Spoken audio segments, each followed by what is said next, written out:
Olá minha amiga, olá meu amigo, como vai? Tudo bem? Primeira aula de bloco econômico, a gente começa com o NAFTA, é o comércio regionalizado, e o NAFTA é o Acordo de Livre Comércio da América do Norte. Acordo inicialmente feito por Estados Unidos e Canadá em 92, só que em 92 era apenas um acordo bilateral, ainda não era bloco econômico, foi somente em 94, com a entrada do México, o primo pobre da história, que nós tivemos a formação do NAFTA. Repito, Acordo de Livre Comércio é o estágio mais simplório de um bloco econômico, é apenas uma ZLC. Uma zona de livre comércio. Agora a gente tem que analisar o motivo da formação desse bloco e, claro, puxar para umas questões atuais que tem tudo a ver com o seu vestibular. É o seguinte, vamos lá. Interesses americanos, né? Porque o bloco é basicamente liderado pelos Estados Unidos, então qual que é o interesse americano na formação deste bloco? O primeiro interesse está aqui, mercado consumidor. A população do México esbarra em uns 100 milhões de habitantes, ô Vitinho? Por aí, né? Esbarra em uns 100 milhões de habitantes, então é um mercado consumidor bem interessante, né? É um país populoso, e daí me veio até um conceito aqui, que é o conceito de megacidade. A cidade do México é uma megacidade, tem aproximadamente 18, se não me engano, 18, 19 milhões de habitantes, e megacidade tem mais de 10 milhões. Então é um país populoso, tem mercado consumidor, e este mercado consumidor é atrativo para os Estados Unidos. Portanto, a entrada do México e a composição do NAFTA. Além do interesse americano no mercado consumidor mexicano, nós temos também a questão da pressão migratória. Com a entrada de investimentos americanos no México, logo a migração tende a diminuir, porque com maior geração de empregos no México, você fixa um migrante no México, fazendo com que o mesmo não mude de país. Lembrando que a América Latina, e daí o México faz parte da América Latina, é a grande responsável pelo fluxo migratório, sobretudo ilegal para os Estados Unidos. E daí nós temos aqui o destaque para as indústrias maquiladoras, que são montadoras. Quantos habitantes, Vitinho? São 120 milhões. 120 milhões de habitantes no México. E a cidade do México tem 8 milhões e 800 mil habitantes. A cidade do México? Eu também achava que era... Gente, eu pensava que eram 18 milhões. Uma coisa é a região metropolitana. Ah, então é a RM, beleza. A cidade, 8 milhões e pouco, a região metropolitana já esbarra uns 18? Justamente. Provavelmente é isso aí. Então, beleza, a gente vai ver isso no 20 milhões aí. Então, beleza, eu bati na trave, só que eu falei da região metropolitana.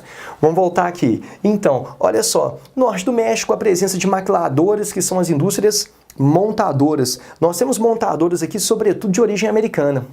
Mas em função da mão de obra barata mexicana e também o norte do México aqui, ó, é uma região de impostos bem reduzidos. Nós tivemos a constituição de uma zona franca ali no norte do México. Nós temos a entrada não só de empresas americanas, nós temos a entrada de empresas de todo mundo, inclusive empresas alemãs vieram para cá.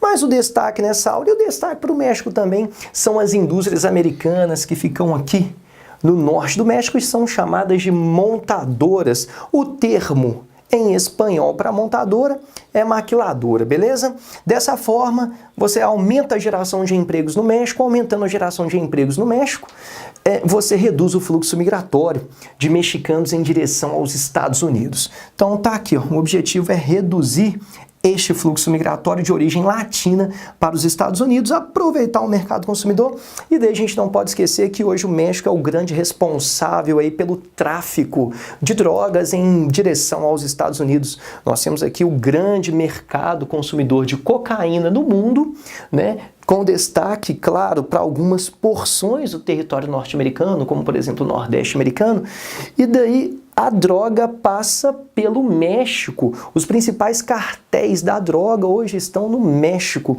e daí a necessidade de operações conjuntas de americanos e mexicanos para tentarem combater, né, o narcotráfico, beleza? Que é o tráfico ilegal, é o tráfico de drogas. Então, eis o interesse norte-americano que surgiu lá na década de 90, mais precisamente em 1994, quando o bloco foi formado. Repetindo, aproveitar o mercado consumidor mexicano, reduzir o fluxo migratório em direção aos Estados Unidos e também combater o narcotráfico mediante ações conjuntas, Estados Unidos e México, beleza? Agora a gente tem que puxar para algumas questões atuais, fato bastante curioso, bastante interessante, que é o seguinte: Nordeste americano era conhecido como Cinturão da Manufatura, ou Manufacturing Belt. Hoje, gastei no inglês, né? Hoje é chamado de Rust Belt, Cinturão da Ferrugem. Agora, por que é chamado de Cinturão da Ferrugem? Para fazer uma alusão à decadência industrial. As indústrias que fecharam, e tem uma cidade aqui, olha, que é o retrato do Rust Belt, que é a cidade que é a capital mundial dos veículos, a chamada Detroit. Em Detroit, várias automobilísticas fecharam, as máquinas estão abandonadas, e daí ficando tudo enferrujado. É o cinturão da ferrugem, é o Rust Belt. Interessante que o cinturão da ferrugem tem sim a ver com a criação do NAFTA. Por quê? Porque as indústrias que até então aproveitavam a mão de obra estadunidense, que é uma mão de obra mais cara, a partir do momento da criação do NAFTA, foram para o México para aproveitar a mão de obra barata mexicana. Agora, a produção no México poderia, após 94, após a criação do NAFTA, entrar nos Estados Unidos sem ser tarifada, porque nós temos um bloco econômico. Então, para o empresário americano, é interessante produzir no México, porque ele aproveita a mão de obra muito barata, alguns benefícios fiscais, produz por um preço baixo e a produção mexicana acontece do lado dos Estados Unidos. A produção entra nos Estados Unidos sem ser tarifada, porque México e Estados Unidos, juntamente com o Canadá, fazem parte de um bloco econômico que é o NAFTA.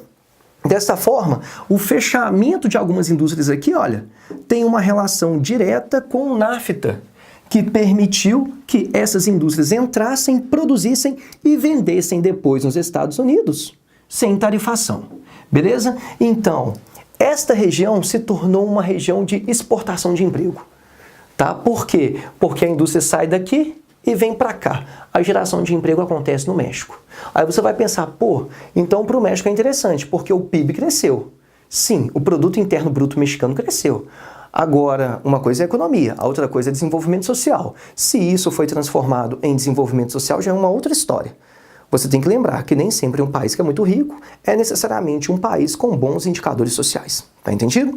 Outra coisa, já que eu coloquei o Rust Belt e a entrada de indústrias de origem do Rust Belt no México, eu vou aproveitar para falar também que algumas dessas indústrias de bens de consumo que produziam no Nordeste americano foram para a bacia do Pacífico, como por exemplo para os tigres asiáticos. Então a gente não pode associar somente, né, o NAFTA com a decadência do Rust Belt. A gente tem que associar o NAFTA e a entrada de indústrias mexicanas, ou melhor, americanas no México, mas também associar a decadência do Nordeste americano com a bacia do Pacífico. A ascensão da bacia do Pacífico, mão de obra muito barata lá, deslocamento de empresas norte-americanas para o Pacífico, como a própria Nike, né, fez com que você tivesse desemprego no Nordeste americano, tá? Decadência industrial no Nordeste americano. Portanto, o nome Rust Belt, mostrando que a situação não é boa. E só para completar essa aula, puxando para uma questão bastante atual, o presidente americano, Donald Trump, se tornou presidente mediante uma proposta de aumento das tarifas, das barreiras alfandegárias americanas. Uma medida extremamente protecionista. Por quê? Porque a ideia dele é reaquecer o cinturão que ficou enferrujado. Se ele dificulta a entrada de produtos importados nos Estados Unidos, esses produtos terão que ser produzidos aqui. E daí o possível, melhor dizendo, crescimento dessa região. Inclusive, ninguém sabe se ele vai continuar no NAFTA, porque em relação ao Transpacífico, que é um bloco que a gente vai estudar aqui, ele falou que provavelmente os norte-americanos deixariam este acordo comercial chamado de Transpacífico. Nós já falamos sobre isso. O comércio que é mundial agora tende a ser um pouco mais regional. Essa é a proposta do Trump para reaquecer essa região. Inclusive, dizem que o candidato Trump se tornou presidente mediante os votos de um eleitor com o seguinte perfil. cidadão estadunidense, idade adulta, claro, sexo masculino, baixa escolaridade. Basicamente, era a pessoa que trabalhava aqui, que ficou desempregada e acreditou na proposta do Trump de reaquecimento dessa região mediante a dificuldade de entrada de produtos importados. Beleza? Então, repito, pode ser que esse bloco, o NAFTA, caminhe para o seu fim, caso o presidente Trump, de fato, tome todas aquelas medidas que ele havia prometido. É isso aí, um abraço.